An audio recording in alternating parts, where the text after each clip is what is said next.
All right, guys. Here is chapter 16 and 17, okay? This chapter is called Waiting for Elmet. Cataractonium,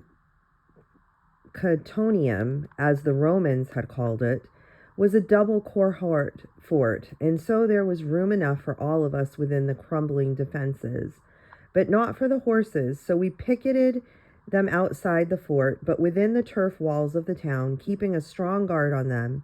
Mercifully, the river, running quiet after the white water further upstream, looped close under the town walls, making it easy to water the horses, at least for the present. There were wells and springs in both to the town and the fort, but most of them had fallen in. The first day is a jumble of crowded and shifting memories in my mind. We found a barrack row with part of its roof still on, and we make a shelter for our wounded and started up cooking fires. There was plenty of dead wood about the place. We slaughtered some of the cattle, and the rest would be kept for later need, but men fresh from the battle need hot food with blood in it. Con and his mates, coming in with the rest of the horses and their holders from the place beyond the river, where they had been left before the night, set up their field forge in what had once been an armorer's shop. I mind that they brought it in with them a little dark man with a thrall ring around his neck. Some of the steading's thralls had been caught up and killed in the fighting. Others, seizing their chance, had run with the running when the running was good. The one had come back, being minded to kill a few Saxons in his turn, and being a local man, became one of our scouts. Con's first task was to cut off his thrall ring. I mind coming up from the horse lines and seeing Arian sitting beside one of the fires, looking with interest at Saxon harp that must have come from Aethriel's hall. There was blood on him. He had been working all day and among our wounded, but it might have been his own, for he had been with the archers last night. I paused beside him and demanded, as though I were the gray beard and he was the young hothead, "And what have we done for a praise singer if the great ones had not care of you last night?" My excuse that it was not a day since I had helped to lay Dara in the grave, and I was face to face with the fact, which had not quite broken through to me before, that in battle my friends and those most near and dear to me might actually die. He looked up at me with an air of great serenity about him, and said only, "Nay, now I am to sing the great song of the Gododin at Cathareth. God and all the great ones will hold me safe for the sake of the singing that is in me. If I am not, then what value is my life above the lives of other men?" There was still hope in us at that time, as we waited for the war bands of Elmet to come in. Elmet, that was so much the nearest of the northern kingdoms, and must therefore reach us ahead of all the rest. And in those few open days before the war host of Dyria and Bernicia closed in, we sent off scouts to keep watch in the north and west for the men of the kingdoms, and to bring us word of their coming. We are better scouts than the Saxons, because we are hunters and they are not. Also, Ciridig, the captain, called out Madog, he being an Elmet man, and ordered him away into his own hills to tell his tribe that we were in Cathareth and waiting for their coming.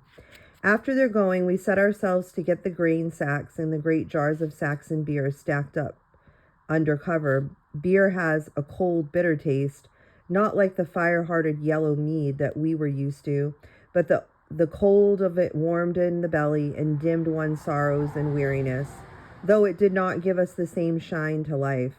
We got the few black cattle fenced in and hunted out anything that would serve as pails and water troughs for them and the horses, against the time when we might not be able to get to the river.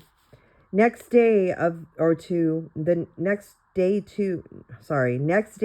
the scouts came in, and almost at once after their coming, word was running through the fort that a big war band was on the road from the south, and that a tall red-haired man at their head, so said the scout who had once been in his thrall, was Athrafirth.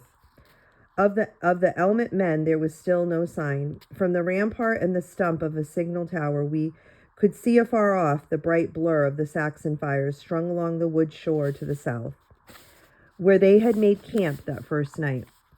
The next night there were more of them, from the north across the river as well. The first night the fosterling held us like hounds in leash, but the second night he called on Sinan and Tidlaflick and said, "Are your troops ready?" We had been ready all day, and they told him so, and he said, "Go then, and good hunting to you." The brushwood barricades across the main gateway were pulled aside, and we went. After that, for a while, there were no more fires in the dark, for the Saxons had learned that the unwisdom of showing their whereabouts in smoke by day or flame by night. But it made little difference, for the scouts brought us word of where the camps were pitched. But the camps grew more and bigger as the days went by. In some ways, those raids of ours were like the cattle raids that many of us have known among our own hills, and called for the same skills and the same reckless speed. In others, they were more like hunting, but a deadly hunting in which a quarry was men.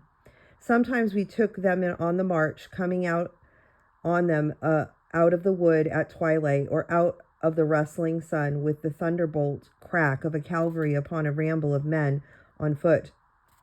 Sometimes we skirmished around the camps beyond the firelight. All the while we cost them men and more men of Deria and Bernicia, which I had heard they called Northumberland now. But all the while, despite all that we could do, the numbers against us grew, and they cost us dearly so, in men, but even more in horses, until, except when the purpose of things demanded cavalry, we took to holding the horses back and making our raids on foot. They called for a different kind of fighting, ringmail left behind because of the faint chime that it makes in the movement, a closing in, silent as shadows, until the last moment came that eased the drain on the horses, but it cost us yet more heavily in men. And still the men of Elmet did not come, nor the combined war horse of the north and the west, not even the warrior bands of Gododin, though the Crantera must have reached many of them before we crossed the border on the south road. In a while, I do not know the exact tally of nights and days, the whole of the twofold Saxon war horde, many thousand strong, was gathered in the mustering place, and we were encircled in their midst. The Saxons built stockades across the roads to the north and the south, and whenever the ground was possible for a breakout. To attack the stockades would only be to lose men to no purpose, especially as an escape was not among our orders, and the barricades would rise again. Even to get the horses watered now cost men. The time of the wild riding sorties was over. As the siege tightened us, and there were daily skirmishes as they sought to drive us in from the crumbling town defenses, soon we should be penned fast within the fort itself, and that would mean losing most of the horses and best of the still surviving wells. It was on the last mounted sally, that last riding out to the guard horses at their watering, covered by our arches from the town walls, the Gothrin's horse was killed under him. I mind the slipping shambles, a man and beast came down together, and the bright... I'm sorry, I'm going to close this window because it's like really loud. Goodness. Okay, sorry guys.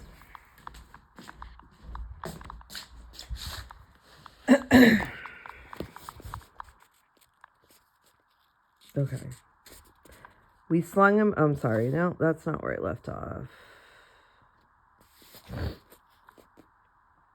Okay. The slipping shambles as man and beast came down together, and the bright... What is the top part of that window open too? Yeah, hold on. Okay, sorry. Okay. That's much quieter. Somebody had my window open. Anyway. The slipping shambles as man and the beast came down together, and the bright arc of the axe blade upswung. It took Gauthrin between neck and shoulder, slicing through the ring meal into flesh and bone. Leland's dirk was in the Saxon's throat almost before Gauthrin hit the ground, and an arrow from the walls took him under the arm.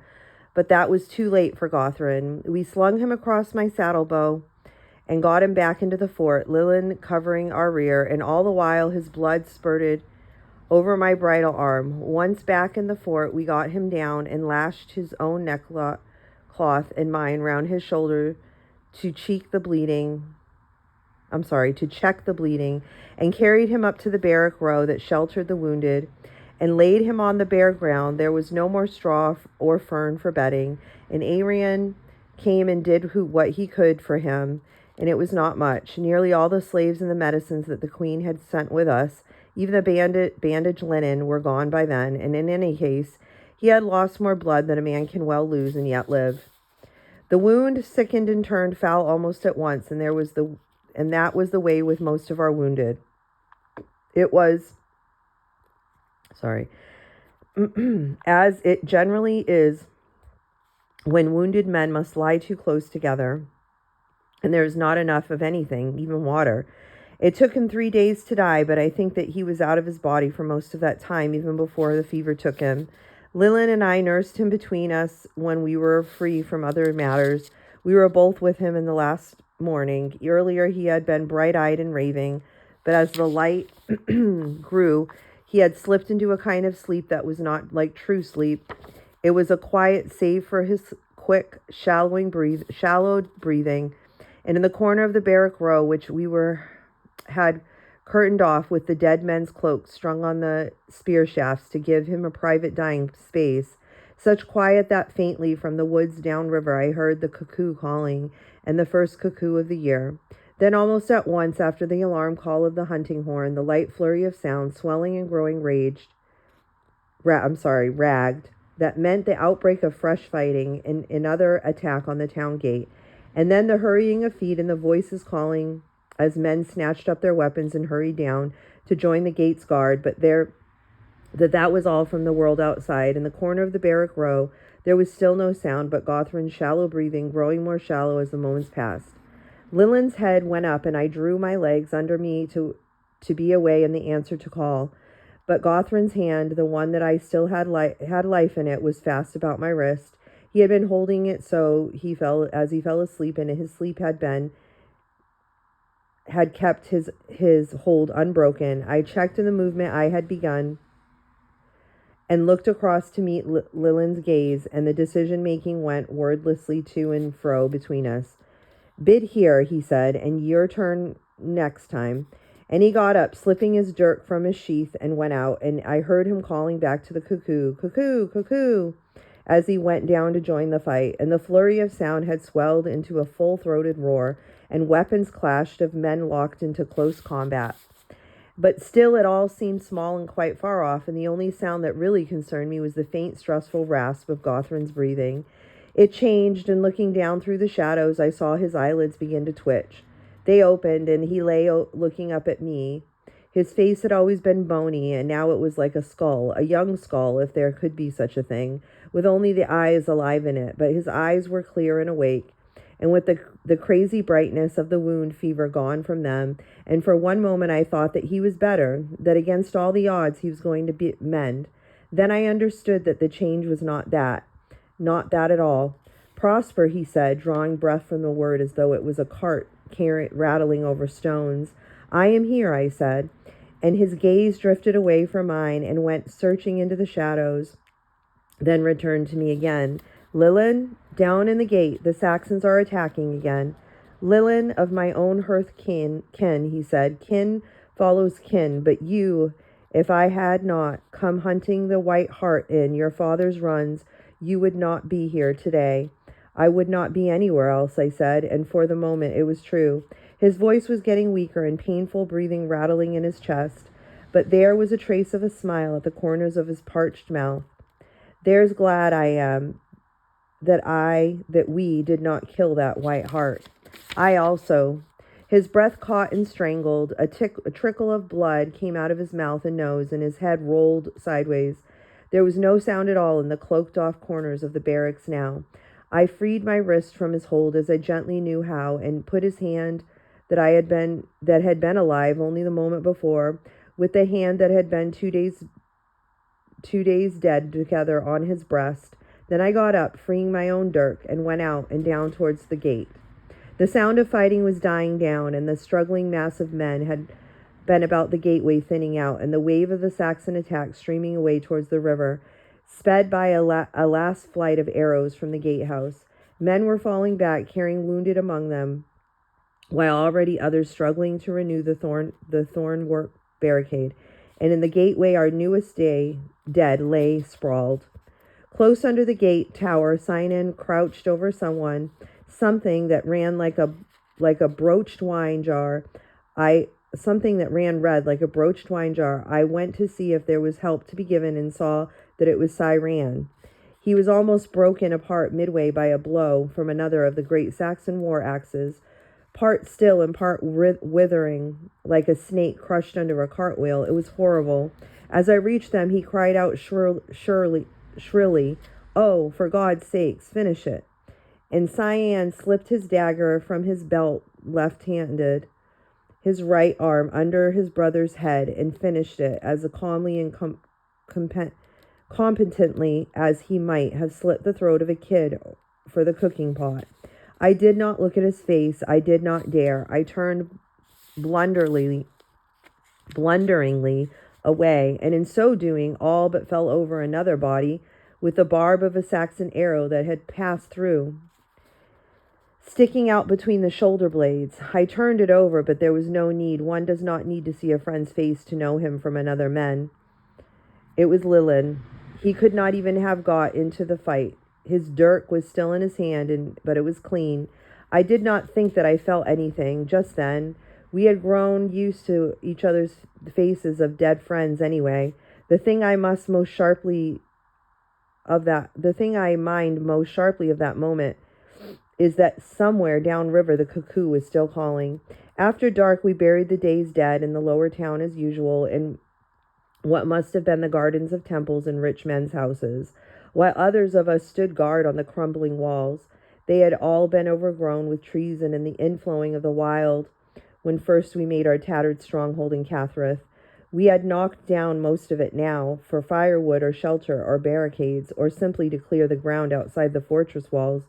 But a little remained. An ancient may tree growing beside a fallen marble bench was just breaking into flower, and a young moon cast the shadows of its branches over the long grass and gave us light to work by. We would have buried them in their own war gear with their weapons beside them had we been able, but our own need was too sore. We left them with their adornments, though, to each man the brooch or arm ring or twisted golden torque that was his own. We could not spare the time or the space for separate graves. We dug out a broad trench, deep enough to keep the wolves out, but no more, and laid them side by side, companions and shield bearers together, Gothrin and Leland together. We laid the earth back over all. It was not until the thing was done and over, and I was on my way back to the fort with the rest of the burying party, and what had happened struck home to me. That morning I had been one of three, and tonight I was alone, with a cold ache of desolation in my belly, and I checked in the gateway and looked back. From the slightly higher ground of the fort, I could still see the topmost branches of the may tree in the moonlight. I could see also the Saxon watchfires. We were encircled and penned fast, and the Saxons knew that they had no need to keep themselves dark. Someone was beside me. A shoulder brushed against mine in turning, and I looked round quickly, somehow for that one instant expecting to be Leland, and it was Phelan. The moon made a tiny blue spark in the glass bead he still wore in his right ear, and showed his face with the same look on it that I suppose was on my own. I knew that this fellow shield-bearer had gone down days ago, but I had been so deep taken with my own two beside the may tree that I had no awareness that Puradur also was among that day's dead. I did not think anything was said between us. We went back to the fort together like a pair of masterless hounds. We sat down side by side at the first fire we came to, and when the lean evening ration was shared, out, the last of the cattle were dead, and we had not eaten meat for days. We shared our sour wheat cake together. Our sour wheat cake together between us.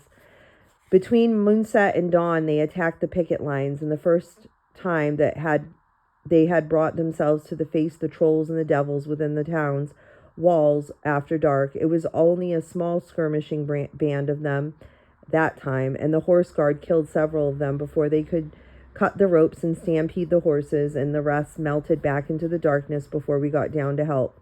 It was over and done with so quickly that it seemed a little moment. Not much more than a kind of wild sport, much like our own cattle raiding. But when the troop leader passed on the captain's orders that the horses were to be brought up into the fort, we began to understand its real purpose and the loss of the river and then of the remaining town springs. With the horses packed within the fort walls, how long before the water ran out? Some of us muttered that it would have been better to leave the beast out to take their chance, to have to kill them ourselves if relief did not reach us within the next few days. But at dusk on the same day, Mad Dog had got back to us through the Saxon screen. One of the lookouts brought him in, looking like a famished and storm-driven ghost in the light of the watchfire. And those of us who saw him knew the word that he brought before ever told it was to the fosterling. So the Elmet men will not be coming, Phelan said, and the bitterness rose in me like gall. I suppose they think that their fortress and marshes will keep them safe enough. There are other kingdoms still. I doubted it. If Elmet does not come, how is it different for the others? I said. We all told ourselves that Minindog was Eretz, the bear, over again.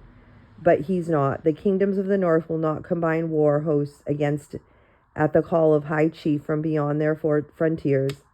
That still left our own war bands, the Gododin within the summons of their own king's Krantara.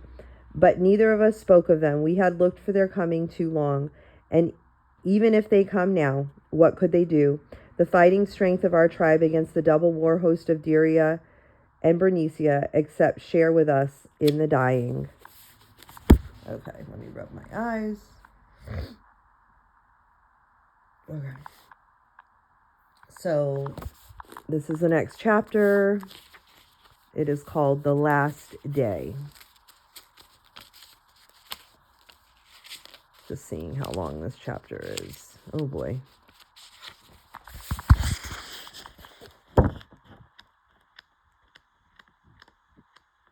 Okay. All right, let me take a sip of my drink here.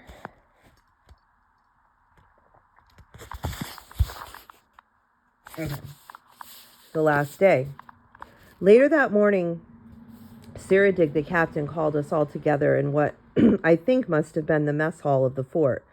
Our numbers were small enough for that now, less than 100 of the original company, less than 200 of the shield bearers, and all of us save for the handful left on watch. Even Khan and his mates from the field forge, and Arian, who had spent most of his time when he was not with the wounded sitting alone by himself in what remained the signal tower with the fold of his old wine-colored cloak over his head. Now he sat on the fallen stone and served him as a song stool, in the bard's proper place at the captain's feet, and gazed into the fire as though he was reading pictures in it. And Mad Dog crouched at the captain's other side, holding on his knee oat cake that clearly he was beyond eating, and staring into the fire also with red-rimmed eyes in the face that was so furious and shamed that it hurt to look at it. And there, standing between them, Siradig Fosterling spoke with us as a man speaks with his friends. I saw him in the flame light across the crowding shoulders of other men, tall and raw-boned, with the mane of a rough, tawny hair, and those strange eyes of his, one gray and the other green, shining jewel-wise in his famished face.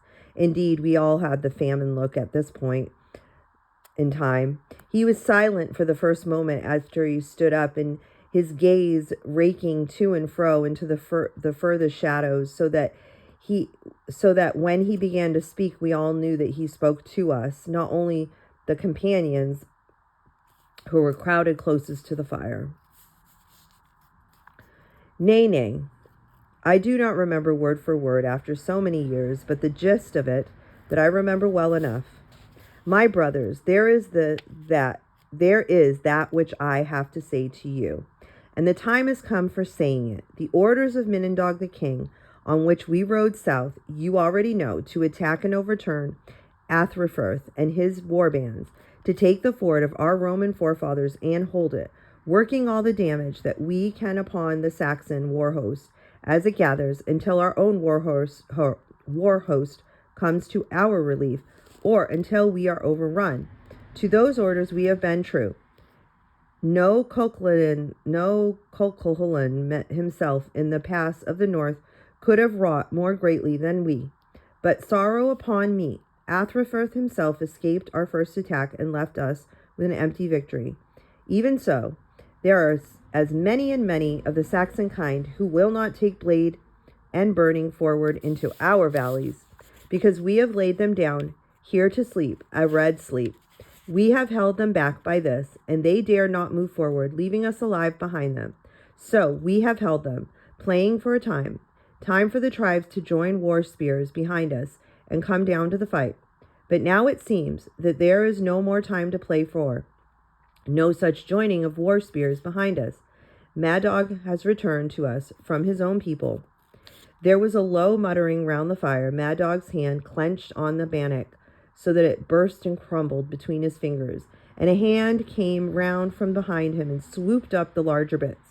We were too hungry to waste food, oaten crumbs. There are no people of mine any more, he said through his set teeth. From the lords of Elmet, the fosterling said after a moment, bringing us their word that they dare not send us their war bands, for they have hearths and women and cattle of their own to guard. Someone put in, still clinging to a ragged hope. The other kingdoms maybe are of a different mind from Elmet. And Suradig turned to him to look at him kindly, man to man. If Elmet does not come, why should any other? Our own men should have been here long ere this, and swearing the Cran Terra, and they have not come. The words fell clear and heavy into our silence, and in the silence Cynan spoke up. I think for all of us. It was almost the first word that we had heard him speak since Cyran's dying. The king has failed us in this thing that he has sought to bring about, but he has not failed in all things. He has not failed in the making of company, and the company will not fail him. Now that it is time to earn the mead we drank under his roof and the golden torques and blue-bladed swords we have had of him, we are his men. So let you tell us the thing that we do now. All round the fire, men are giving tongue, a hoarse and ragged outcry that the captain quieted with an upraised arm. My brothers, I will tell you what it is that we do now. It is for that I have called you together. We have waited for a war host that has not come, and truly I believe that it will not come now. We could hold on, waiting a few more days, not many, for even if we begin to eat the dogs and the horses, the wells are running dry. Our numbers are sinking fast. We are too few, and the Saxon circle drawn too tight about us for any more raiding. The Saxons know this, and they also wait until we are too weak to lift our sword against them. And at the end of those few days we shall die like a badger in its holt when they send in the ground dogs. There is no end for this shining company. Therefore, not tonight, but tomorrow night, when we have had time to prepare all things fittingly, let us make an end of our own choosing. Let us make one last charge against the Saxons, where their spear wall is the thickest, and where, to judge by their horsetail standard, Athrafith himself should have his own battle stand. We shall not break through. It is not for that we make our charge. We shall go down, but we shall take down with such a harvest of the Saxon kind that it shall be long and long before the war hordes can gather full strength again. He broke off and stared round at us in the spitting firelight. We kept our silence, knowing that there was something more to come. Yet this is the last ride that should be made only with willing hearts. he said at last, his voice suddenly hoarse. "Tomorrow night, after moonrise, I shall make it. I shall rejoice if you ride with me. I am a man who likes to choose with care the company he dies in, and I should be full fain to die in yours. Nevertheless, the choice is for you to make, each one for himself. And if I ride alone, I shall not therefore forget that I loved you, and had, I think, your love in return." For a moment longer the silence held, and then we rose to him as one man, shouting round the fire that we were his, and that we would ride with him, all of us. All. Not quite all, the fosterling said when we were quiet once more. One must go down to Din Eden, and others for his escort. And we waited in a new silence that made the stamp and the whinny of a restless horse in the picket line sound very loud. For the escort's riders, Con and Credin and Phlegm of the field forge, who can be best spared, because our need of them will be over. To guide them, Gyram, who knows the hills and has scouted us all this while. And for the one, he looked down at Anrian, Prince of Bards, that this you will do for us. Anrian lifted his gaze slowly from the heart of the fire. How, if I refuse? One must go, to carry word of our end back to the king, and who but the one who, living, can sing our passing to the men, so that the men may remember us for 1,000 years? Anrian said, "This is a hard thing that you ask of me. I was a fighting man in my youth, and for these bright and bitter days I have had something of my youth again." And Sinan leaned forward beside the fire. "Harper, dear, it is a hard thing that we ask of you, but you must leave your youth with us and live on without it. For if you die, we shall die unsung and unhonored. Remember the great song you promised us. On that day, the orders came." I mind thinking that song he had promised that day had been a triumph song, not a lament. But I suppose that also it is without triumph in its way. We all added our voices to Cyan's, and Ciridig Fosterling had the final word. "To be a bard is a greater thing than to be a warrior. If you win back living to my father's hall, count yourself ransomed by your power of poetry, and make us a great song for men to remember us by. No man likes to die unsung. And we shall have earned a shining song, harp lord." Anrian was silent at that moment, his eyes half closed, gazing once more into the fire. Then he opened them wide, and he turned his hawk-yellow stare upon us. "You shall not die unsung if I win back to Dine Eden," he said.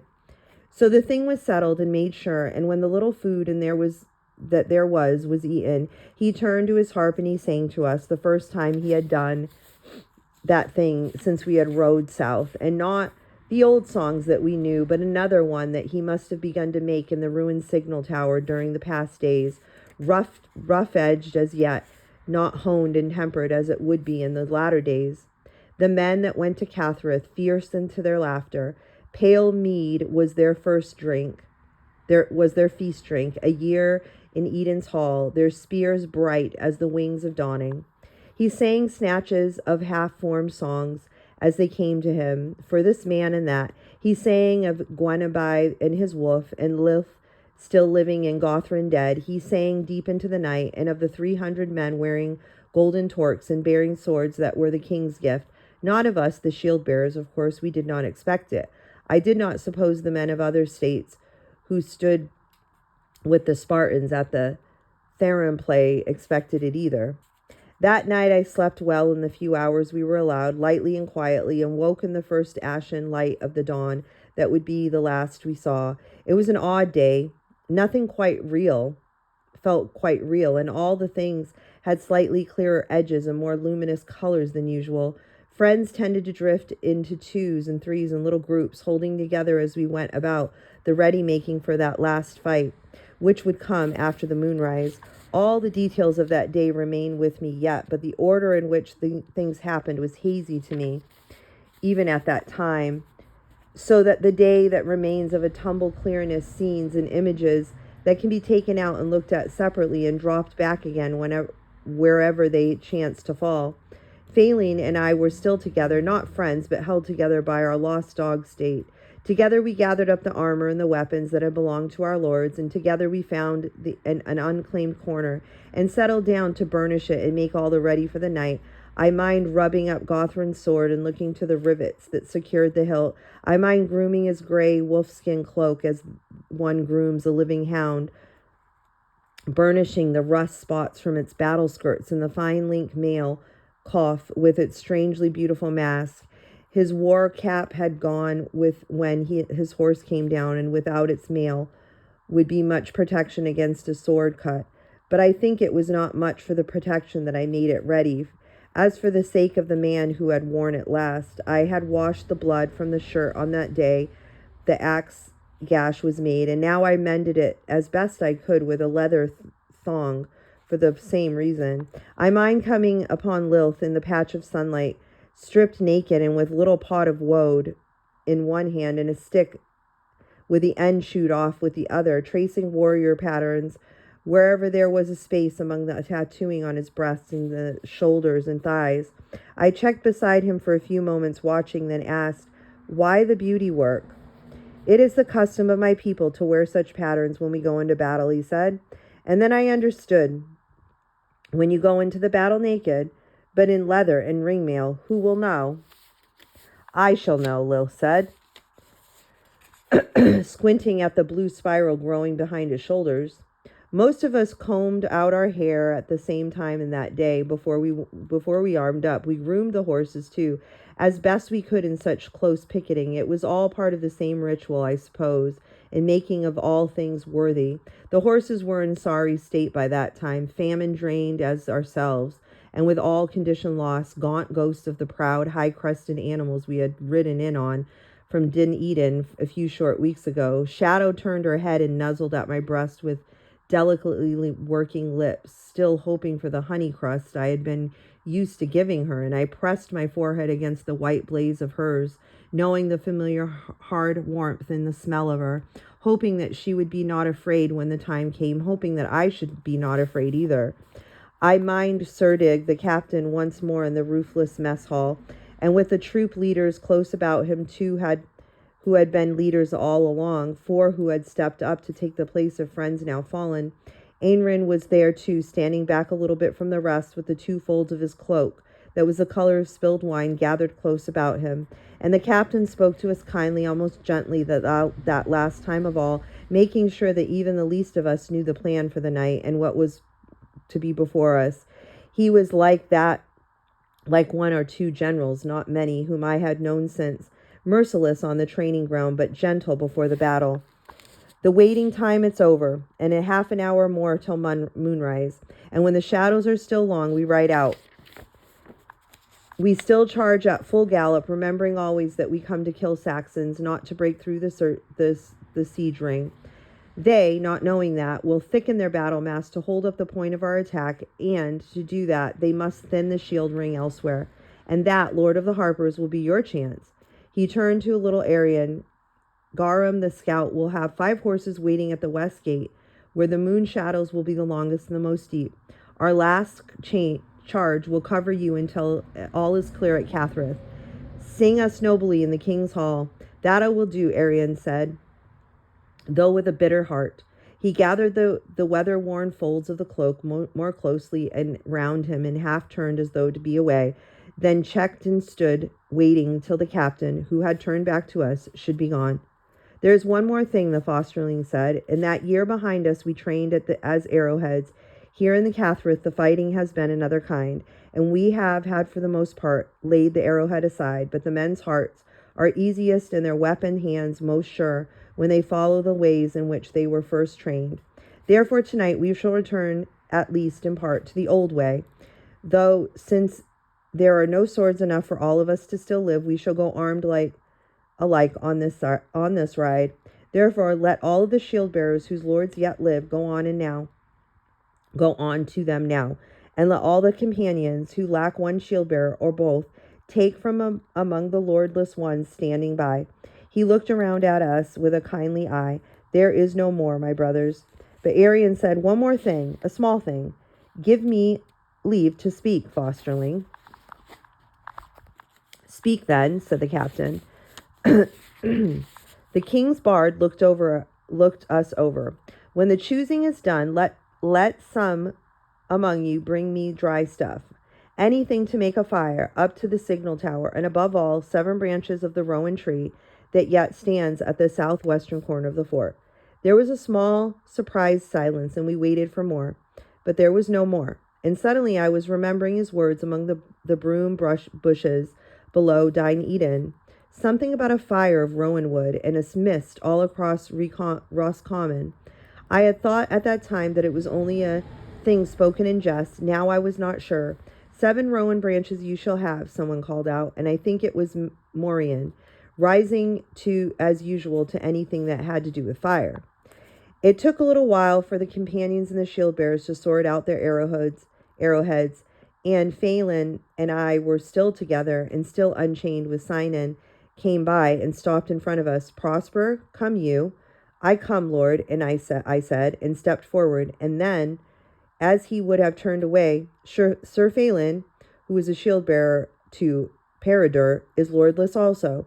He checked and turned back, then looked to Phelan up and down. Not any more. Come you also, he said, trustly. I cast a hasty glance at Phelan. The thing that had grown between us in those last few days was too shadowy and still too prickly to be called friendship, and I was afraid that maybe I had taken too much into my own hand, but I saw that he was glad, as was I, that we should make the last ride together.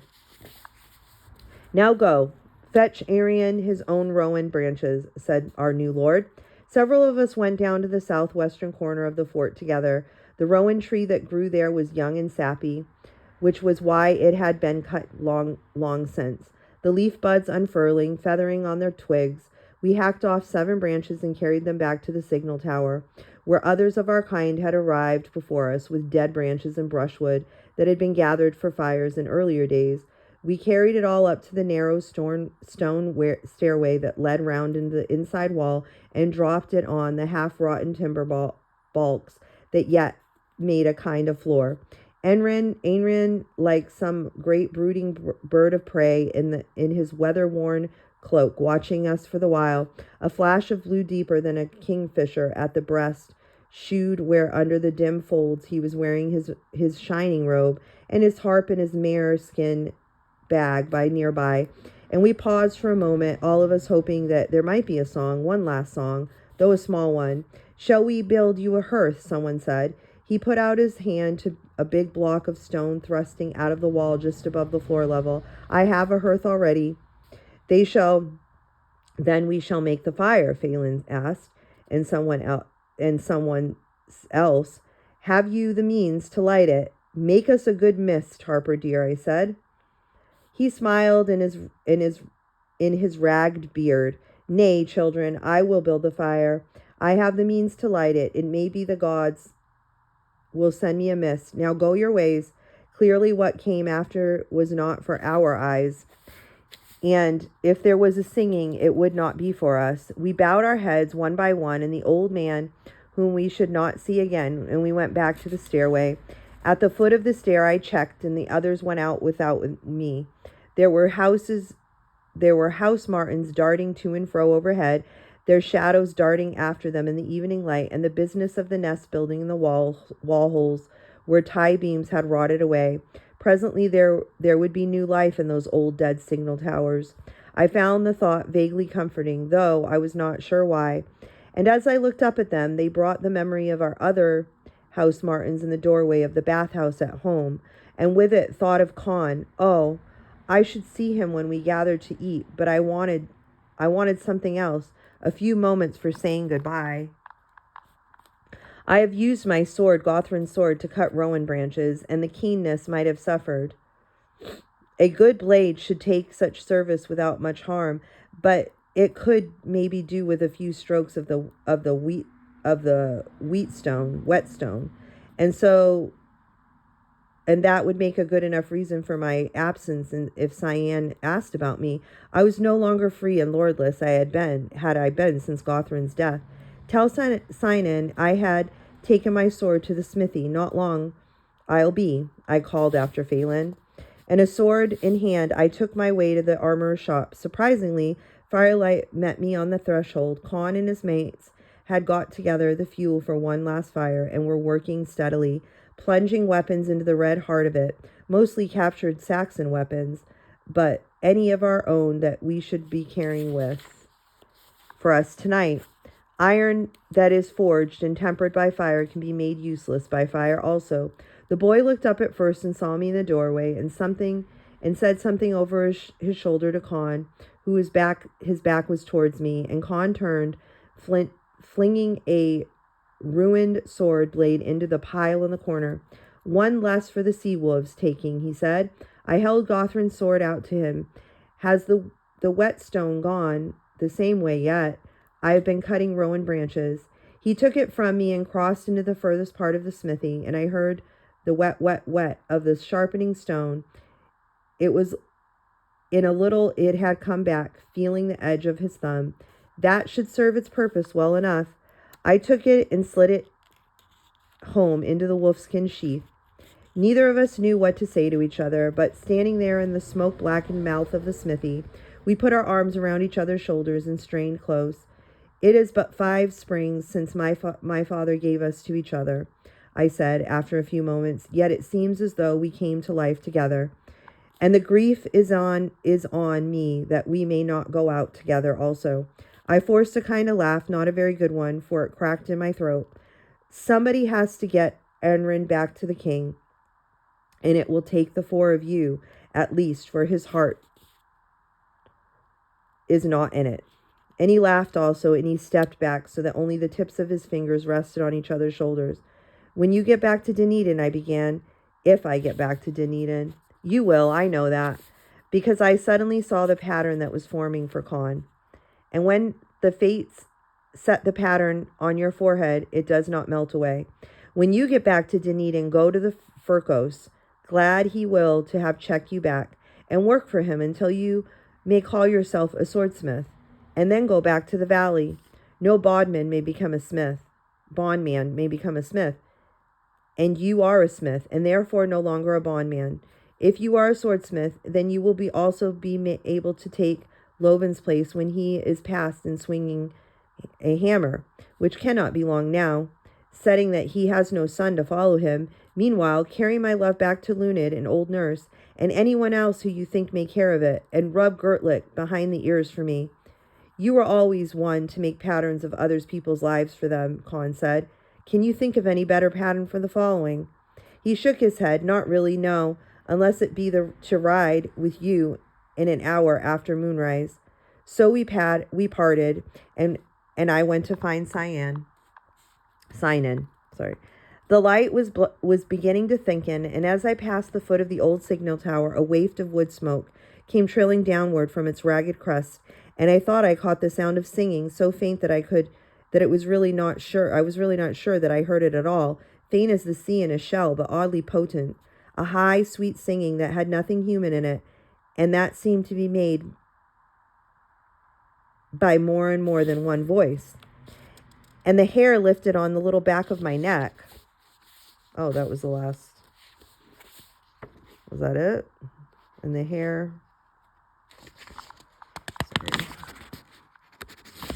Yeah, okay. And the hair lifted on the back of my neck. That was the last of that chapter. All right, guys. So those were those 2 chapters. And like I said, tomorrow I'm going to load up 2 more chapters for you guys.